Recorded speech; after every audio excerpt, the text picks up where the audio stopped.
The Sun and Moon Princes. The Kingdom of Eternal Spring. Once, in a kingdom nestled between golden valleys and silver rivers, lived a king and queen who were loved by all. Despite their riches, their hearts were heavy because they had no children. One evening, a frail old woman arrived at the palace gates, shivering in the rain. While the guards hesitated, the queen herself brought the woman inside, offered her a warm cloak, and shared her own meal. The old woman was actually the spirit of the seasons. Touched by the queen's selflessness, she whispered, "Kindness is the greatest magic. Within a year, your halls will echo with the laughter of not one, but two miracles. The birth of the princes." True to her word, twin princes were born. One had hair as bright as dawn and skin that stayed warm even in winter. They named him Aryan, the Sun Prince.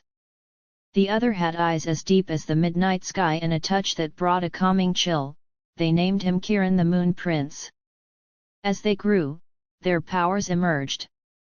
Aryan could make flowers bloom with a touch, while Kiran could freeze rushing water into beautiful glass statues. The shadow of the dark sorceress.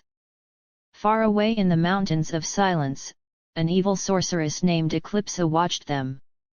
She lived in a world of eternal cold and needed Aryan's sun heart to power a machine that would drain the warmth from the entire world.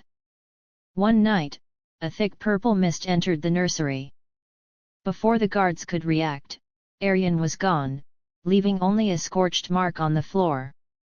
2 different paths. 10 years passed. In the palace, Kiran grew up lonely but kind. He spent his days healing wounded forest animals with his cool, soothing touch. One day, he found a hawk with a broken wing. As he healed it, the hawk spoke in a human voice, "I am Prince Zoran, cursed by Eclipsa. Only the union of sun and moon can break this spell." In the dark mountains, Aryan had been raised by Eclipsa to believe that the world had abandoned him. She used her dark mirrors to show him false visions of his parents celebrating without him. His warm heart turned hot with anger, and his fire became a weapon of destruction. The journey to the silence. Guided by the enchanted hawk, Kiran set out on a dangerous journey. He used his ice powers to create bridges over bottomless ravines and his moonlight glow to see through Eclipsa's illusions. Finally, at the peak of the mountain, he met a warrior wreathed in flames. It was Aryan. "Why have you come to mock me?" Aryan roared, launching a wave of fire. Kiran did not strike back. He used his moonlight shield to protect them both and began to sing the lullaby their mother used to hum.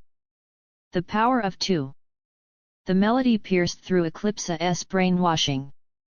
Aryan's flames turned from an angry red to a gentle gold. He looked at Kiran and saw his own reflection in his brother's eyes. At that moment, Eclipsa appeared, screaming in rage. The brothers joined hands. Aryan's heat and Kiran's cold merged into a brilliant mist that dissolved Eclipsa's dark tower and turned her into a harmless stone statue. The return of light. The curse on Prince Zoran was broken, and he returned to his human form. The 3 heroes returned to the kingdom, where the king and queen wept with joy to see both their sons home at last. A grand celebration was held, and the kingdom was renamed the Kingdom of the Golden Twilight, where the sun and moon lived in perfect harmony forever.